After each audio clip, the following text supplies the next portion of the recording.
Heyo. Hey, howdy. Howdy, howdy, howdy.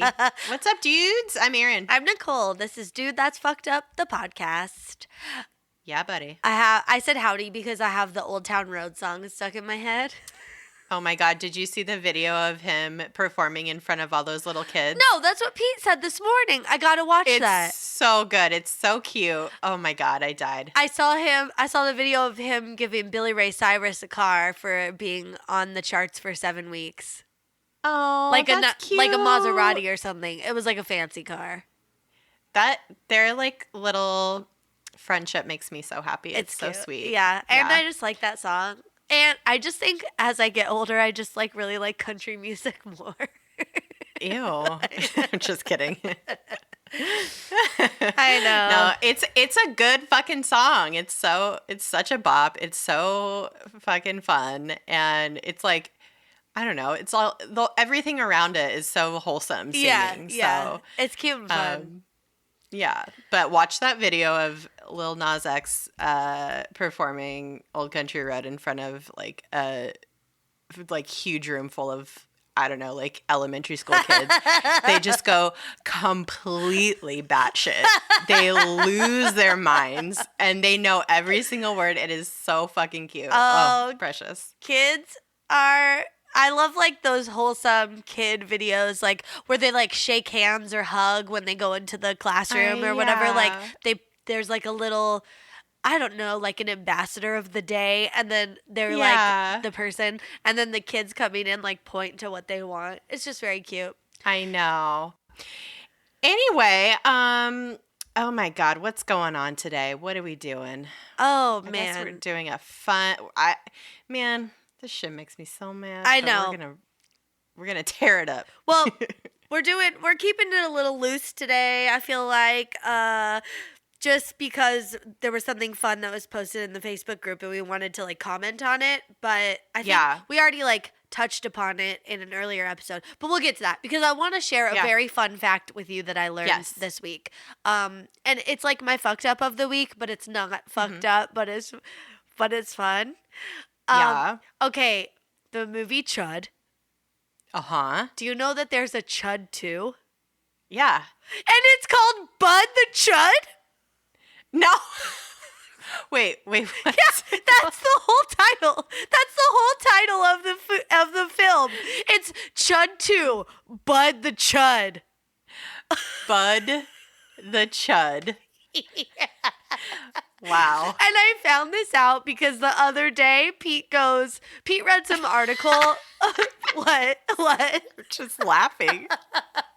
This is all sinking in for me. I knew there was a sequel. I didn't know it was called Bud the Chud, though. Dude, I need to look up some promotional materials for this shit. Oh my God, it's wild. Well, okay, I didn't know there was a second one, and Pete told me the other day because we were talking about Chud. We were talking about Chud. And because Pete read this article on like incel plastic surgery, which I sent to you, and it is what? Oh yeah, I sent it to you yesterday. I didn't click on it. I'm so sorry. No, it's okay. It's a very long article. Also, it's like kind of a future episode pitch, but Pete goes, "Am I a Chad?" And every time I like read about that stuff, this is like so gross because I feel like I have been like infiltrated by incels. I think a Chad is bad because they always talk about that Chads are bad, but Chads are just like normal, good-looking dudes. Normal men who are secure. Who are what?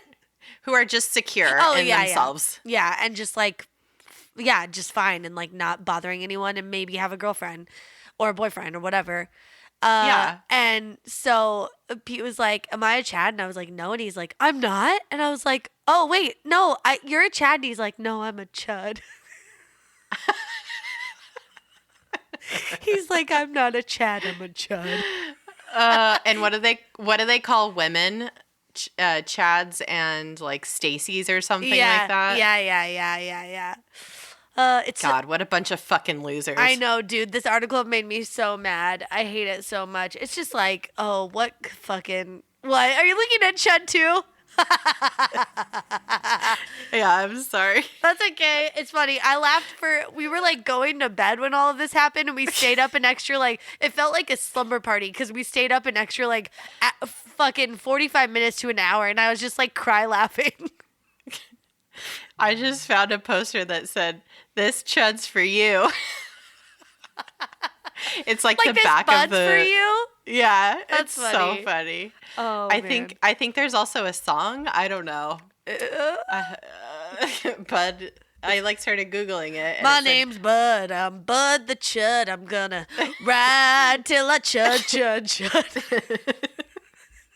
Wait. Okay, so your fucked up was A fun the fact. chud.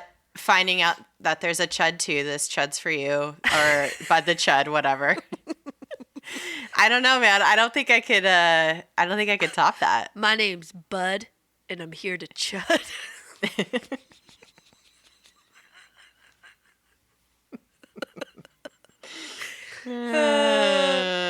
That's a Kill Bill reference. I know. I was gonna say from my brother Chud, the only bud I ever loved. I don't know. For my brother Bud, the only chud I've ever loved. Okay. Yeah. Oh, I guess like my fucked up of the week is I watched the latest trailer for Once Upon a Time in Hollywood. Yeah. It looks very fucking good. There's a new trailer out if you haven't seen it yet. And it's about the Manson family, like loosely. Uh-huh. And it looks so good. And I was looking at IMDb to like look at all these, you know, who all's in it. And the guy that plays Charles Manson in Mindhunter, which is coming back this year. So He's double dipping. He's double dipping. He's really capitalizing on the Charles Manson lookalike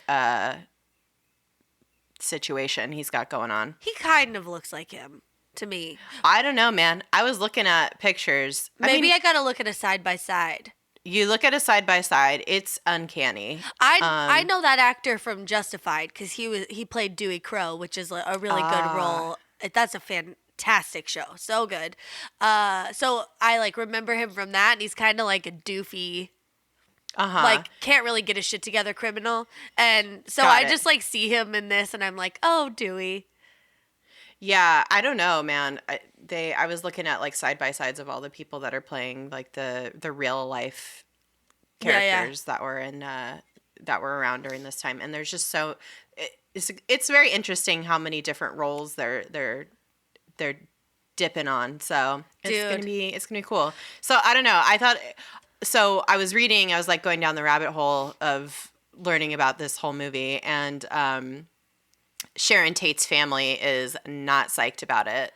So I was like, it's not. I don't know. Yeah, it's not like an historical account of. You know, I'm sure he did his research, but like his movies, you know, there's like, I don't know.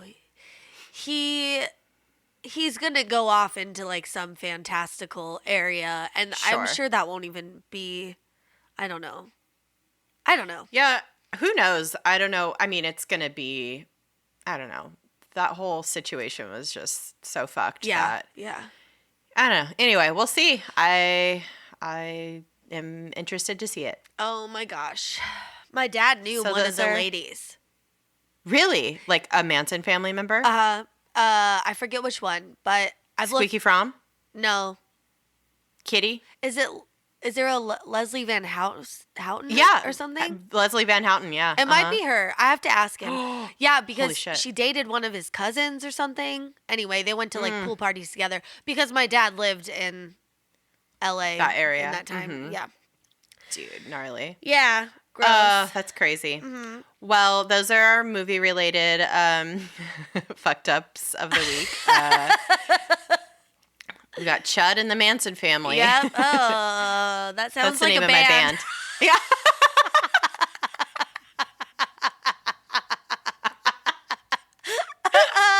Oh my God, I love you. I love you too. Who's the Chud? Is it you? Are you the lead singer? I want it to be the bassist because the bassist never gets any glory. So he or she could be the chud of the. Oh my I don't god. know. Chud. Anyway, let's get to it, man. I can't Wow. wait. Dude, you guys, Oh my what a God. fucking topic today. So we're diving. You went dick div dive. We're dicking around. We're diving in with some fucking MLM bullshit. Oh, yeah.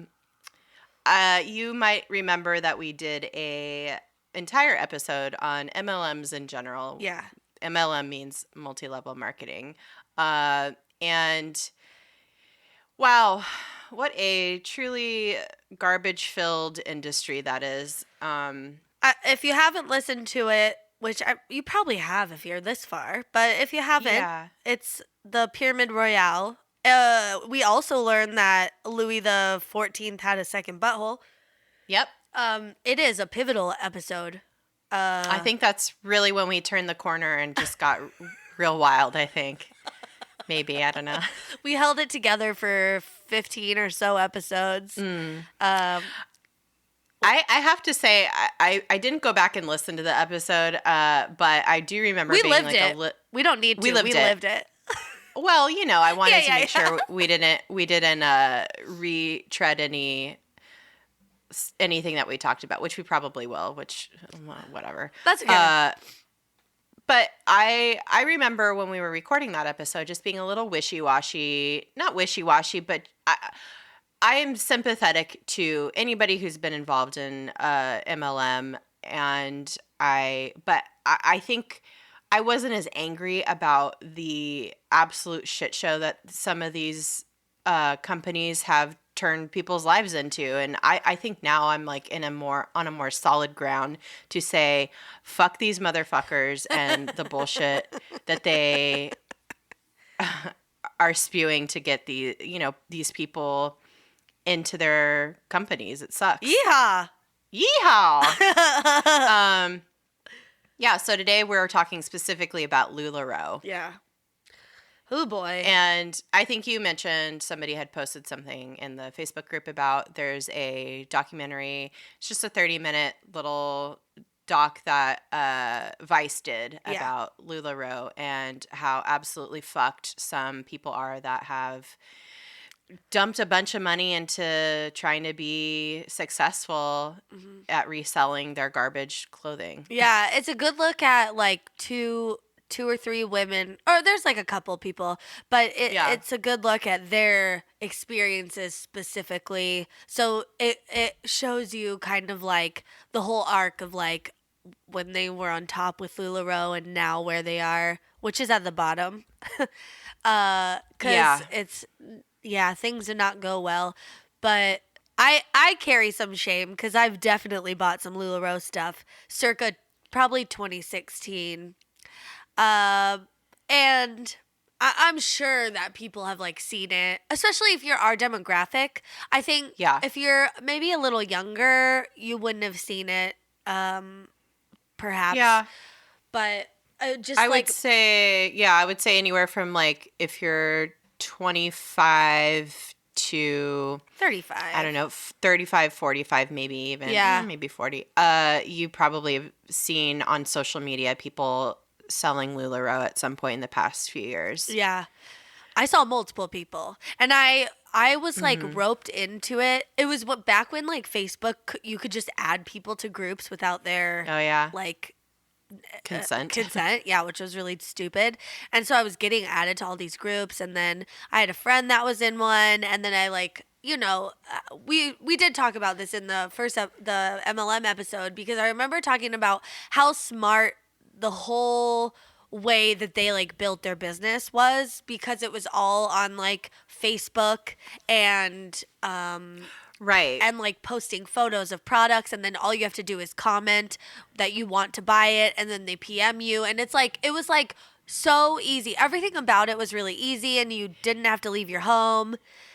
Yeah, it's like it's really taking the model of like a modern day Tupperware party, which I remember going to with my mom when I was a kid.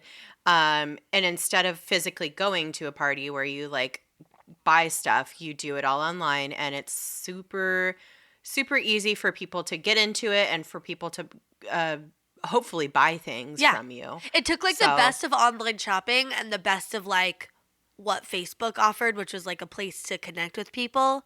Yeah. And it made it into a business, which was very smart. But the things I bought, I don't own any of it anymore. I'm sure you don't. I got rid of all of it. Oh, well, it wasn't what I had. I think was a little earlier before it got like really bad, like quality wise. But I did buy their like famous leggings. I bought some dresses, which I have like I wore one in like Las Vegas and stuff. And I kind of liked it. I just thought it was like fun and colorful. Yeah. And no, so I mean, honestly, it was like some stuff was super cute, but I think a lot of people know already, the company is in very big trouble now,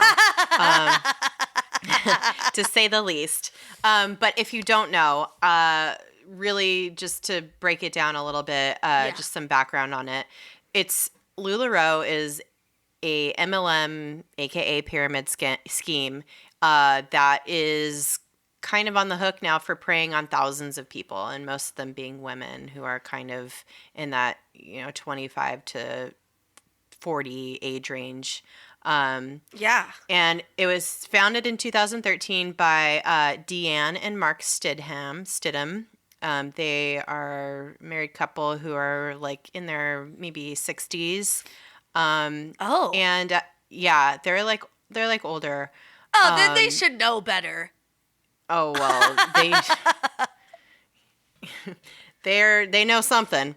At its height of popularity and just like how hard it infiltrated social media and whatnot, it had maybe over 150,000 consultants, aka individual wholesale retailers, aka mostly stay-at-home moms with thousands of dollars worth of tissue paper thin leggings and other craptastic clothes sitting on racks and storage bins in their garages that they converted into, quote, boutiques to sell. She had to get that out, you guys. I had to get it out. And again, at its height, it was worth maybe over $2 billion estimated. It was fucking smart. It was smart. It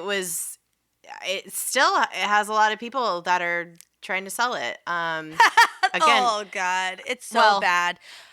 Like, it's just bad because at this point, it's already reached maximum saturation. It's had its day. Whew.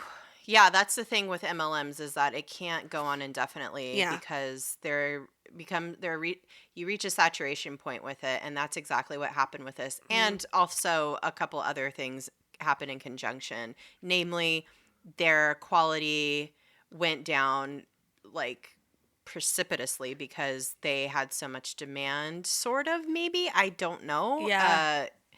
And we'll talk about why that was too. Yeah. Check out our original episode on MLMs if you're still kind of like, I don't know. Because I think we laid out some basic arguments there. Yeah. So this particular company though, things went south, like real straight to hell kind of south. Oh my God. So I just want to first start with the Stidhams, just to talk about what garbage people they are. Oh, good, because I don't know about them. They suck. Like, they're just these... Old. They're old. That sounds ageist, but also I had no idea they were old. Well, they're older. I wouldn't call them old. Well, I guess I was picturing like a young, two 30-year-old... Like, no. Entrepreneur, Instagram influencer types. No. And like the guy wears a fedora. No. Okay. Those are like the top sellers that you're thinking of. Okay. They, let me see. What they kind of remind me of are like a Tammy Faye Baker. Televangelist kind of. How have we not done an episode on her yet? Yeah, and Jim Baker. Oh my God, what a wild couple. Yeah, we should totally do an episode on them. Oh my God. But like they're that kind of level of it's like they own like a mega church, and they're Yeah. instead of talking about Jesus, they're selling shitty leggings. So they started this company. The name LulaRoe comes from their 3 grandchildren, I guess, or at least Deanne's 3 grandchildren. Lucy, Lola, and I forget what the other one's name is. Rohungspin. No, Monroe. Oh, that makes more sense. So it's like a Rodergergen, bitch. It's like a portmanteau of all their names. Oh, Jesus. A LulaRoe of all their names, if you will.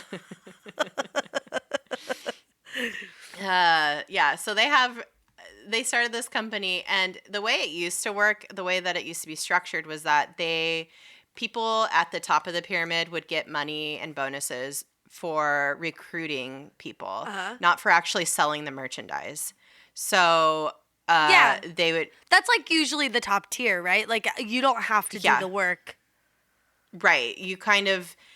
I mean, the work that you're doing is getting people to join your team or whatever. You're like a salesperson in the sense of like, yeah, you're like a recruiter.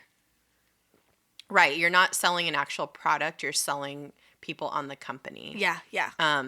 So that was how it was structured before. And people were making so much money from this because the buy-in for it is and was over $5,000 to get your basic like fucking bottom tier starter kit. Your starter pack. Yeah, exactly. But I feel like they had maybe different levels. Yeah, but I think that was like honestly the bottom most the bottom basic like that's how you got started if you were going to be a seller.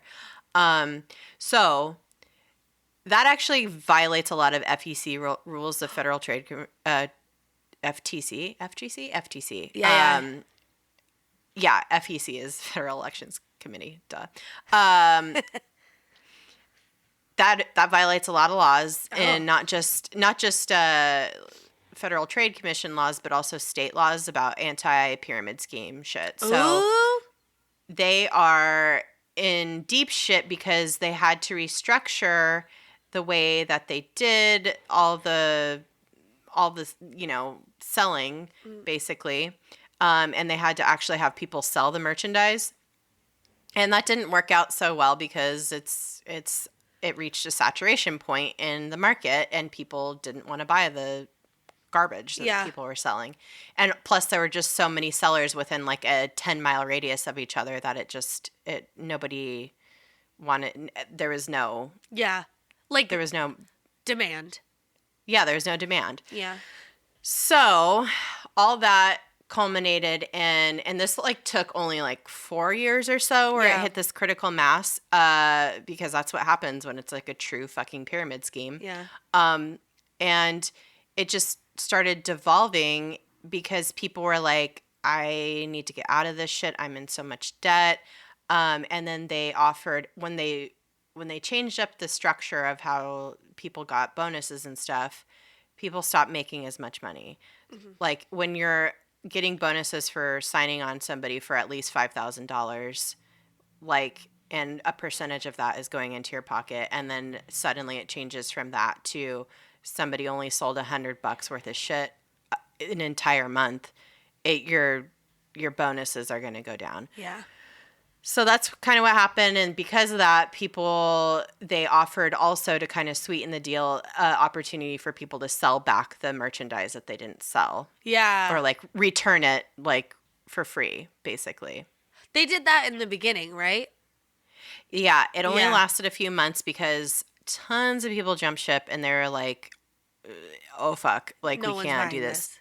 So they shut that down, and then people just stopped getting refunded for their shit, and that's when the lawsuit started. Yeah. I returned something that I did. I returned 2 things that I didn't like. The last time I bought it, I could still return it to the person I bought it from, but I don't know what. Hopefully she didn't. Hopefully it didn't affect her too much, but But that's what it is. It's the sellers who are returning stuff. It's not the customer. If you bought something from an independent retailer, it's like they're on the hook for it. yeah. But like, you know what I mean? Like, yeah, but I hope like it's not still sitting in her. I mean, I don't care also, but right. But yeah, that was what the policy was. It was like, Yeah. okay, you're a seller and you have all this like extra merchandise. If you want to, I don't know, get out. yeah. Whatever. So all these people started quitting. It was like over 150,000 people went from like that many people being sellers to like 35,000, which is not great. Oh wow. But before all that happened, they were making so much money, and they also simultaneously weren't just pissing off their people who are in the pyramid scheme, the sellers, the retail people. They also stopped paying the company that they're one of their main suppliers, called My Dyer is the name of the company. It's a Los Angeles based clothing maker. They just stopped paying their bills to them. What? And that company claims that they owe $48.7 million for products and services.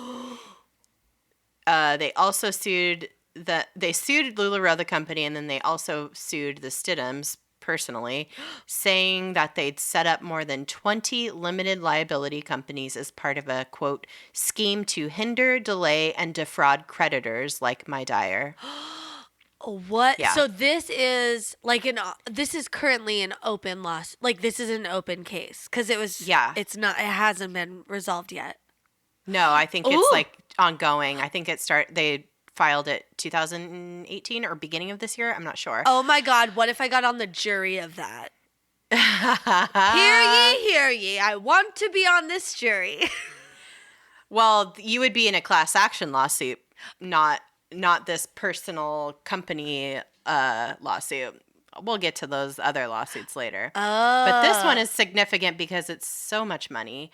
And they're also bringing up charges of them having like more deeper implications for fraud with these, shell companies that they allegedly set up. So these companies that they set up have weird, vague sounding names like Straight and Narrow and, quote, Legal Fund.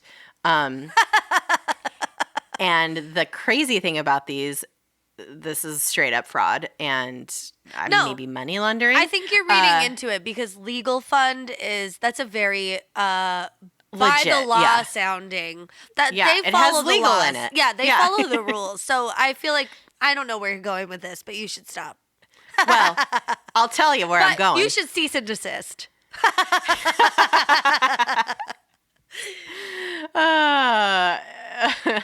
Well, one or more of these shell companies, paid for at least 2 Koenigsegg's supercars worth an estimated $2.7 million.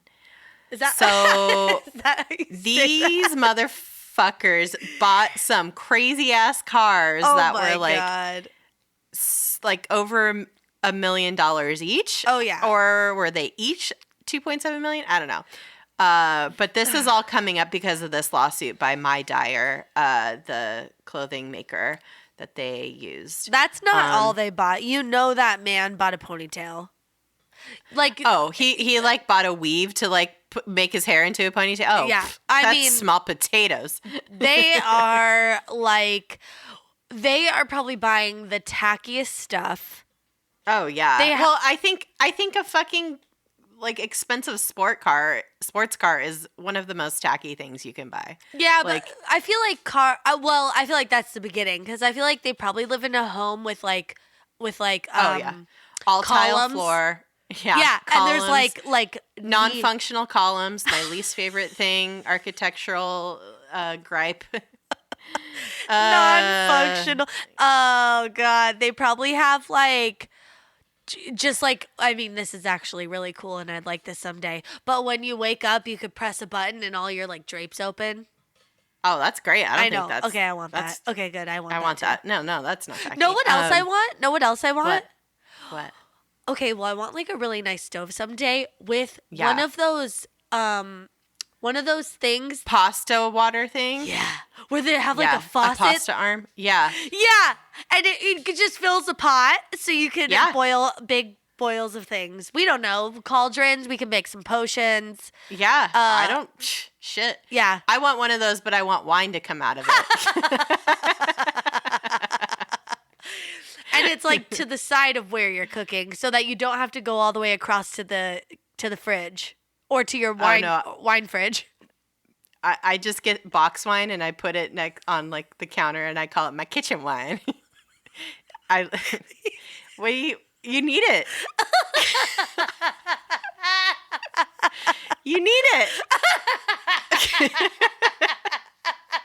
That shit's good. You need it for being in the kitchen, for cooking, and then for sometimes putting it in your food. You tell me right now you don't need that.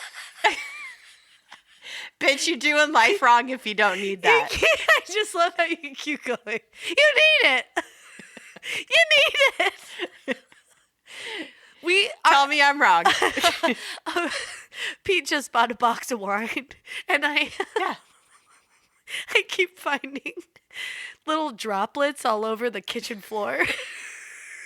He needs to do like the shake, like so that you get every last like it's like your pee-pee over the toilet. I don't know. I'm not a dude. I need to tell him that. But you need to shake it over the glass before you put it back on the counter. It's like there's like little splashes I keep finding of red wine. Oh dear Lord. Okay. Well, anyway, these motherfucking tacky ass motherfuckers. They have it all. They have it all. They got kitchen wine. They got sports cars. They probably have a pasta arm faucet. But yeah, so his stupid fucking car broke some like land speed record last year or some shit. Okay, calm down. So they're being like very out and about with their fucking money, which is tacky. That is tacky. And then they also are talking about their real estate, and they have a private jet that they purchased through these shell companies. So, and this is for purposes of shielding assets from LulaRoe's creditors. Oh, that's what the lawsuit alleges. That's a big part of it. It's like what Donald Trump's dad did, where he like set up all those businesses and they like bought and sold. Yeah, like things for their companies. Yeah. Yeah. Wild. Really wild. And so that all is one part of it and how shitty these people are. But then there's like that's like the personal part of this whole thing. Yeah. These individuals that run this company are garbage. But then there's also some things that, I mean, just with any MLM are pretty common, but, specifically to LulaRoe are really shitty. So aside from being caught up in a pyramid scheme and being in debt for thousands of dollars, some of the tactics that people felt they were being pressured into using to sell some of these clothes are pretty fucked up. So like I said before, you have to buy in to receive initial inventory, and that's the minimum is just $5,000 right off the bat. That's such a high cost to get in. Entry. So usually a lot of multi-level marketing, the reason so many people get into it is because there is a low barrier of entry. But this is like people were opening up credit cards and, you know, going into major debt just to get started. And they have one of the highest entry amounts for any MLM. Yeah, because I feel like $300, $400 is probably like the norm, or like for Herbalife or something like that. I don't know, but and then I was like, why is this so high? But it's because they like tell you, you need multiple sizes of everything. You can't just have one of each item at random sizes. People are gonna want you know, multiple people are going to want it, and you don't know what size they are, so. And the crazy thing about the inventory that people would get was they didn't know what they were getting. Yeah. And Yeah. I don't know if this is like true across the board, but this is like, I remember it being kind of like, it was like getting a pack of fucking baseball cards or something where you don't know if you're going to get something good or it's all just going to be garbage. Like weird prints on the crotch. you Oh know? my God. What was I was watching something, maybe like a dance video or something, and someone was wearing like a pattern leggings, and the way the pattern came together in the crotch, it Oh, made no. like a big black spot. So I thought there was like a hole in this person's leggings, but it was just like how the pattern, I thought it was like pubes, and I was like, oh my God. Oh no. And then, but then it wasn't. And I was like, Dude. oh no. These people, they don't know. They pay $5,000, $5,500 in most cases. Oh my God. And they just get like a fucking box of clothes that they don't even know what's in there. And people, if they don't get good shit, people aren't going to buy it. And in that documentary, that Vice documentary, I like how they were like, yeah, this one could be a dog scarf. They're like, oh yeah, there's like levels, like where you actually wear it as pajamas, and then you turn it into a dog scarf. Yeah. I was like, shit. Oh my God. And they were talking about how disgusting some of the shipments were. Yes. So in the documentary, because demand got so crazy, it was overwhelming the warehouses in California that they were shipping all these clothes to, and they couldn't fit the merchandise in the warehouse to send out to people. So they were just putting them outside. Oh and my God. like there was just bins and bins full of clothes that were just in the elements, getting wet, getting, bleached by the sun, whatever. And people would get their starter kits and they would have mildew on them. They'd smell like shit. They'd be discolored. They'd be soaking wet. Like it so insane. It's no wonder the butts started falling out. Oh yeah, because that was like the biggest. When I stopped buying is like when I think a lot of complaints were starting to come up that the butts were giving out in the leggings. Yeah. I read. I think I mentioned this in the MLM episode about how somebody was like in public, like in a grocery store or something, and like their fucking butt just blew out in the middle of grocery shopping. Oh my God. Can you fucking imagine? I don't understand either, because like I just don't understand how that happens to a pair of pants. Like well, in the documentary, that one woman was like demonstrating how easily the fabric ripped. She literally just barely, like, sometimes it's rough just trying to get your pants on, you know? Yeah. And it would have easily just like completely shredded if you were trying to pull those on. She was just barely pushing her thumb on it, and it was just like popping through like it was, oh my God, a piece of literal tissue. Like it was, oh my God, gnarly. But yeah, these clothes, the quality I don't think was ever really great, but then it just really started to go down. And then it's on the sellers to try and spin that into why it's a good. Oh my God. These people, man, honestly, some of the excuses that these people would come up with like about it were just like pretty creative. Really? I mean, it was just like, oh, you have to like... You can't fart in these. It said it in the fine print. If you had a spicy fart and you were wearing some of these fucking leggings, you would either blow a hole in it immediately or catch on fire. Yeah, because it's all like polyester, whatever. Yes. I know. No, it's like the fine, you always have to read the fine print, and this is no excuse. Oh yeah. You can't sit on carpet because it's too sharp. It'll scuff the leggings, causing a later tear. Yeah. You can't bend over in them.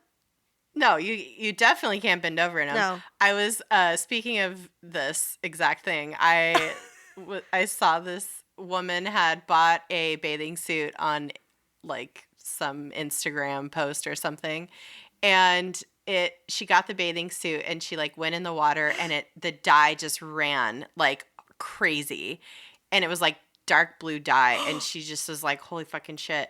And she like contacted the company and they're like, yeah, it's not meant to go in the water. She's like, it's a fucking swimsuit. And they were like, no. On our website, it says for poolside posing only. Oh. It literally said that. And she was like, excuse me? Oh, and they're like, yeah, for like Instagram pictures and stuff. And it was literally like the whole thing was just so people could pose in Instagram photos or whatever. Insane. My God.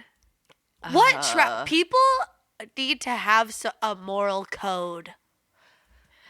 Companies do too. That's like, what I mean. Like, yeah. Like, what? But like, people run companies. It's so wild to me. Like, how is that even allowed? I don't know. Well, it isn't. You get sued when you do this shit, and that's what these people are dealing with now. So, but that's not the worst of it.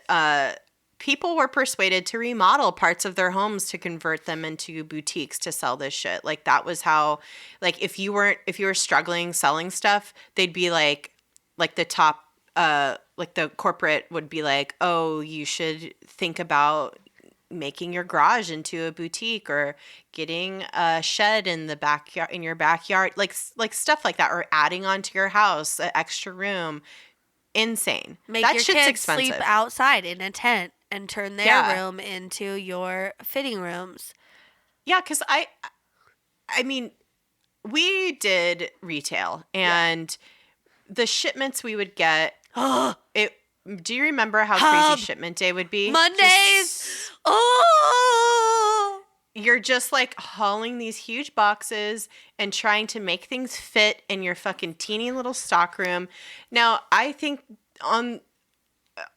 this is like on a smaller scale, but this is like, if you don't, I don't have any storage in my house. I can't imagine that, people are just out here with like a huge walk-in closet specifically for all their fucking shit. So yeah, people had to like make entire rooms just to fit all the shipments they would get for their inventory. Oh my God. Because it is, at the end of the day, a small boutique of clothing, and that's crazy to have just in your house. But our inventory was like boxes and boxes. Like, and they're heavy as fuck. They were heavy, and some would be random crap assortment boxes. What did we call those ones? What were those ones called? Oh God, I can't remember. But they were accessories, like accessory boxes that just like had jewelry, socks, like whatever in them. And and there's like hundreds of pieces in it. Or some would have like shoes. Like some would have boxes of shoes and like shirts, and accessories. Oh, yeah. Like it would just be like a junk random assortment box. I hated those ones. They would take forever because you had to like pull all that stuff out and like sort it. Yeah, because we had the shoe stockroom and then we had like the clothing stockroom, and it was just like, oh, the worst. I know, but they were on two totally opposite sides of the store. But also, it was like really fun because then it was really fun. We were in charge, and we just go. We'd assign ourselves to be doing that, so we just go in the back and drink Starbucks, and we wouldn't have to talk to customers. Yeah. And I'd be sweating booze out all my pores. And I remember that one time Cora climbed up into the like fucking attic or something to get something. That was fun. Ugh, what a time. What a time. Anyway, that people have to remodel their houses. People also had to buy hangers and clothes racks and tags and different like promotional materials to sell the stuff that they had, which seems really weird. I don't know. I think it was like a requirement though, because it's like you ship it with the clothes to make it more of like an experience. I don't know. Oh. Who knows? And then top sellers, people who are like at the top of the pyramid, who were up there when it was based on recruiting, they made a lot of money. They really did make a lot of money. Like there is. Yeah. there was like one woman who was saying she made like $50,000 a month or some shit. Dude, That's insane. That's like that's the dream of these things, right? And like, Yeah. it's that you'll get in at the right time. Yeah. Where it's on an upward trajectory and you can recruit people into it because it's really easy because people are seeing how popular it is. And then she wasn't even like trying hard to like sell stuff. No, she didn't have to do anything because the people below her were getting all the people. Dude, I couldn't believe it. She was making so much fucking money. The highest check she got was like 55 grand or something. Jesus. So insane. And that was like in a row of like months where she was getting like 20, 30, 40, 50. She made so much money. It's wild. And like you get used to that and you just don't really think it's going to stop. But when they changed the structure because they had to, because the FTC was like, this is illegal. Yeah. That's when everything just it just dropped. But before that happened and she was on top, the LulaRoe was encouraging her to buy expensive stuff, like buy expensive cars, buy, nice handbags, whatever, and flaunt it on social media so people would see like, look at this. This is how well our top sellers do. You could do that too if you just work hard enough and sell enough. And that's not how it works. No, and that's obnoxious. But also, the onus is on her at the end of the day for like not being smart with her money. That's the hard part about all this. It's like, I get it. People are encouraging you to do something and it's peer pressure and that's fucked up. But like you're still responsible for you. So right, yeah. Like don't listen to all this shit. Yeah, usually, I mean, it's the old adage, if it's too good to be true, it usually is. You got to do your research and you have to, making money is awesome, but like, if you're not really doing anything to make that money, like, and you know where it's coming from, I don't know, man, that's rough. Yeah. And then, there was all these, there's a lot of like whistleblower, like stuff that happened. I think you looked into the truth in advertising bit of it. Oh yeah, there was a study conducted by Truth in Advertising, aka Tina. I don't know what that is or if it's like reputable, but whatever. I think it is. Just like drink more of your kitchen wine and ignore that I don't know if this is real. But they said since 2016, and I think I've seen this reported other places, that more than 100 consultants have filed for bankruptcy. Yeah. And that the average annual bonus paid to consultants now, and this Tina survey or whatever, this study was reported recently, like at the end of April in this year. Oh, wow. So they said that the average annual bonus paid to consultants now is just $92 Damn. For the year. Jesus which is Christ. way less than 55 grand that lady was making. And a lot of consultants at this point, like, aren't even making back their initial investment. They're just like stuck with all the material. And like, in its heyday, it sounded fine. Like, it sounded like, oh, they would take stuff back if there was a problem with it, and they would buy back your inventory and blah, blah, blah. But of course, they had to change that all because they would have lost money otherwise. Right. Yeah. Because there was too many people when it reached a tipping point. So, like, they had to, like, change all this stuff so that they wouldn't get into financial trouble, which they didn't. Yeah, they had to be in compliance. Yeah. And the reason, obviously, that they had all these shell companies was to hide the money. Like, yeah, for sure. I don't even think, like, once the Stidhams got that money, they were, I guess, smart about it and squirreled it away so that it couldn't be touched. Yeah. And I mean, who knows? They might have a sticky situation on their hands, and they already do. They've been dealing with lawsuits for many, many years now. I hope. Oh, sorry. No. No, since what? Since what? Since they changed the whole structure of everything, and everybody lost their asses. Yeah. I was just gonna they make a joke, like I hope their butts don't fall out from under them. You know what I mean? People have literally lost their asses on this one because there's so many lawsuits. I mentioned it before. I don't really even know where to begin, but there's the state level lawsuits because they broke state laws, the anti-pyramid scheme laws. There's an FTC regulations and all that. They broke those laws. Then there's individual lawsuits filed by people who are sellers. Oh. And then there's companies that worked with them, like the distributor, My Dyer, that I talked about before, and lenders that are suing them for outstanding debt. And then there's a huge class action lawsuit, which is like, class action is like when there's a bunch of people who join a lawsuit together, basically. Yeah. If you're a seller and you lost a bunch of money, you could get in on that class action lawsuit probably. Oh God. So they're in deep shit. They're garbage. I wish nothing but the worst for these people. Wait, did we talk about the gastric bypass stuff? Oh no, I forgot to put that in the notes. Yeah. No, I think it's here. Oh no, I think I skipped over that. I think we skipped it. Okay, this isn't direct from the company. And also I feel like, you know, like, yeah, LulaRoe encouraged them to spend their money on like fancy clothes and their houses and stuff. But that gets telephoned down through so many people.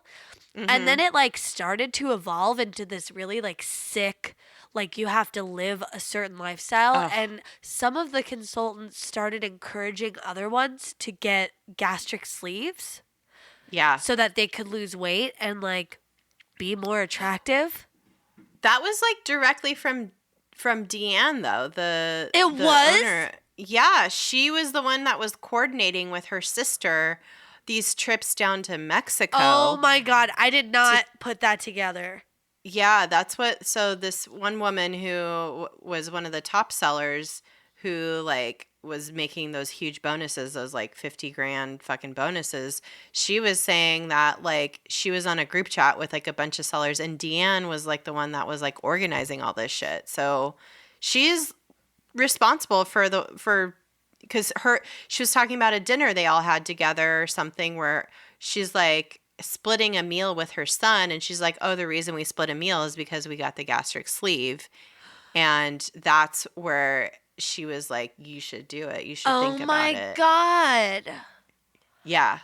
Dude, that's wild. And then they were like going on trips to Mexico. And then one of the women in the doc got something done, but like locally, and it didn't go well.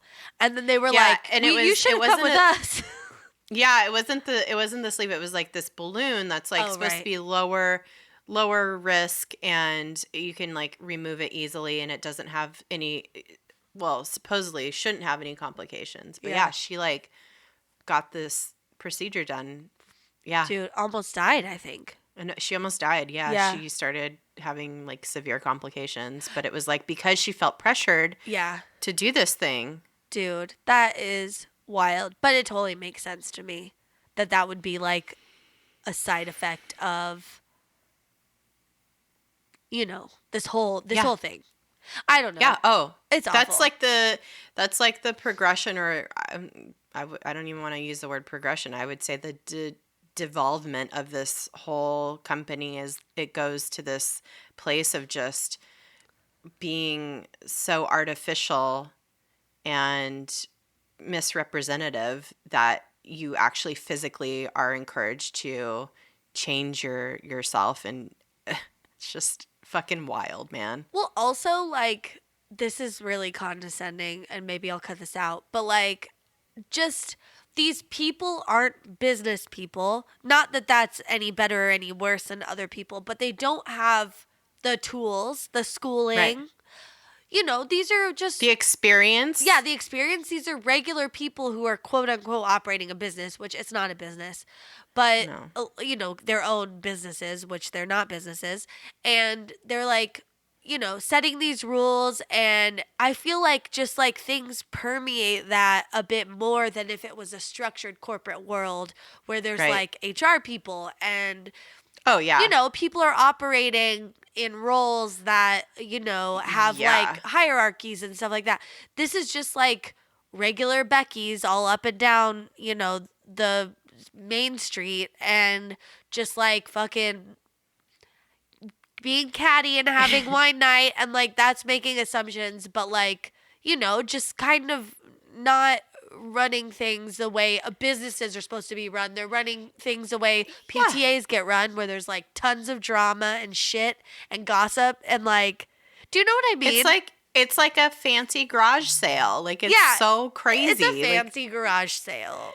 Yeah, but now it's like the entire block has all the same shit, and it's like you can't sell this stuff even if you were the best salesperson in the world. Like, it just reached a point where it just the butt fell out. Fucking, we're assless now. We're face down in a pile of shirts that smell like dick cheese. The Disney character leggings just wore out. The goofy fucking nose ended up on the crotch somehow. It wasn't there before. I still think there's a conspiracy. This is what I think. I think there's a conspiracy with the butts falling out. It's like some weird pervert thing that the guy who started it is into. And he like makes all the butts fall out. Because why would the thighs, like, more people's thighs rub together and that falls out? How is the butt? I've lost many a gene to that exact thing. Same. But the butt doesn't fall out. I think there's a conspiracy. I'm going to say it here. All right. I think you might be right. I think it's the pervert ponytail fancy car man. And he is being gross, and he fucking... That guy doesn't even have a ponytail, but, No, I bet he has a figurative ponytail. We've talked about this before. We've talked about this, yeah. He has the aura of a ponytail, and that's that. Yep, I think you're right.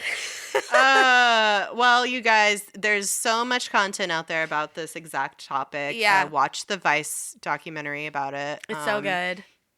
And if you have been caught up in an MLM or know somebody who has, I would encourage you to get the fuck out.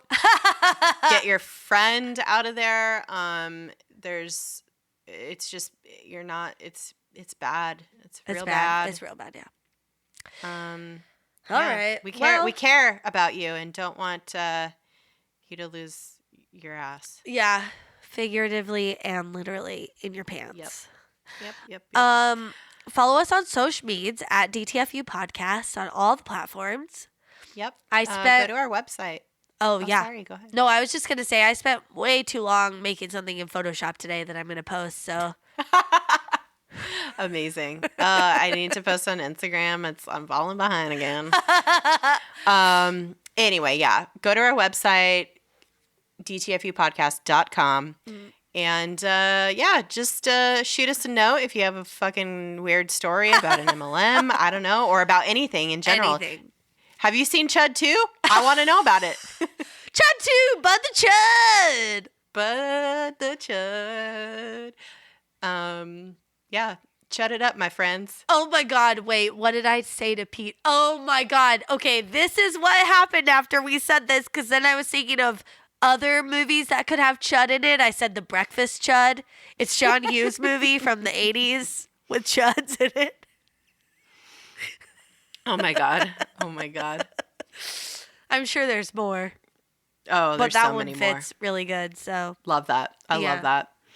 All right. All right, guys. Thank you so much for listening. Have a wonderful day. And you know what? Be excellent to yourselves. And each other. Bye-bye. Bye-bye.